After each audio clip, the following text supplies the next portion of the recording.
classic hits and today's biggest tunes. Six Sounds Radio. Six Sounds Radio, yes, I've got a brilliant guest on the line this afternoon. I'm speaking to Ben Doc Brown-Smith. Hey man, how are you doing? I'm not too bad, thanks. Thanks for having me. You're filming at the moment. Are we allowed to say what you're filming? Yeah, I'm filming a new series of Law and Order. This particular series that I'm going to appear in is not going to air until next year, so it might be worth us talking about it on radio. Yeah, I'm going to be a new detective in this series, but it will air in spring 2014. So quite a way off, yeah. Oh, no. 2013 has been your year so far. So before we take a look at the past, let's talk about now. Yeah. I suppose it's a lot of hard work coming together at the same time. You know, you work in this business for as long as you can, trying to perfect the things that you do, and you know, you get better and better, and people start to take notice. I guess for me, it's like I think all the sort of planets converged, if you like. You know, I was always doing a lot of different things, but in each one of them, they've sort of combined somehow this year, and it's pushed me into another sort of zone. You've just done the Give It Up for Comic Relief Night, a great gig at Wembley Arena. It must have been so cool to play there. Wembley was an experience, no question. I mean, I'd play bigger crowds, but just the experience of being at Wembley is such an iconic type of venue. It was special, man, to be able to just go up and say, "How you doing, Wembley?" It's always going to be a feeling. You know, I was with Russell Brand backstage, and he was being me up, you know, and just thinking, yeah, man. And then Noel Gallagher after me, and I'm thinking, yeah, man, I'm back in rock and roll life again. Life's a roller coaster, you know. And Russell Brand G'd you up. How did he do that? How does Russell Brand G you up? He was just being very encouraging. You know, sometimes you can get a huge wave of nerves before you go on. And he just sort of settled me down, and was just really appreciative of me being there, because he was promoting his side of the charity.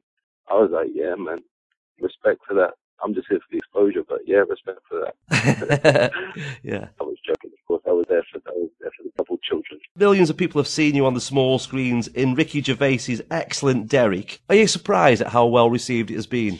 I knew the quality of it. I'd seen the rushes, and then I went to an early screening with the cast and crew. So I knew how good it was at the time. My only concern was that people would just take against Ricky like they always do, because he's provocative, you know, so they assume that trying to do something gentle or nice like Derek, and there must be an ulterior motive of some evil nature. But that's just the opinion people have about Ricky. So it was always going to be a hard sell. But I think if you give the show a little bit of time, you can see it's coming from an honest place, and it just is what it is. It's dramatic, funny. It's a combination of those two. The majority of people just won't get it. They expect another The Office or Extras, don't they? Yeah, you know, it's like you can't win. When you get successful in the country, people want you to do the same thing you got successful for. But then if you do that, he's just doing the same thing over and over again. You try something new, and they're like, oh, no, why are you doing something new? Why don't you stick to what you know? You know, it's a poison palace, isn't it? Yeah, of course, yeah. Then on the back of this Comic Relief connection, you and Ricky have worked on a short film called The Office Revisited. Ricky reprised his role as David Brent, and he now looks after a rapper called Dom Johnson, played by yourself. It must have been absolutely hilarious to film. Oh, yeah, man. It was every minute was great. We've been talking about doing something together since I first worked with him, which was on his tour. I'd been opening for him and talking about stuff, and he wanted to get me into Derek somehow, and we did that. But we were already talking about getting a little sketch together. I just had no idea that he'd want to make it a part of The Office, you know, which is just like phenomenal, because it's, you know, one of my favourite shows, one of everybody's favourite shows. So it was really exciting to be part of it. And then the way Rick shoots is very inclusive, and it encourages improvisation and having fun. Like his sets are just all about like shooting with all the same people that he shot with in terms of crew that he shot with on The Office 11 years ago, 12 years ago. You know, it's like a family. and he makes you feel really welcome and comfortable, and you just improvise and you just go for it. So yeah, we had a ball. And then Equality Street came along. In the little short, you were going to record something in the studio, and David decides that he wants to be in on the act. And this hilarious song's coming. There's a video for it as well, and it's top of the download charts. Millions of people have watched it on YouTube. Are you surprised by that? Yeah, I would have been disappointed if it got anything less than 1 million hits. I mean, sometimes you do something and you just think, yeah, this is going to make an impact, you know? And when I wrote the rap and I rapped it to him, he was just like, "Oh my gosh, this is just ridiculous." He played the chords and stuff, and I produced the sort of rap version, if you like, with my partner I composed everything with, and I played it to Ricky. It was straight away we knew we were like, Jesus, we just can't wait to get a video for this because it's gonna kill. So we were quite confident. But obviously, you know, it's got his seal of approval on it. If it was just me, I'm sure it would have some kind of impact, but not that level. You know? So yeah, I was confident. And Ricky doffs his cap to musical youth pastor Dutchy in there as well, doesn't he? Yeah, that's a nod to the musical youth, most definitely. We thought it was funny because, you know, every sort of middle-aged white man who doesn't know anything about reggae, that's like David Brent's limited knowledge of reggae. He maybe knows like Three Little Birds and Pastor Dutchy, you know what I'm saying? And that's his entire reggae collection. Electric Avenue or something. UB40.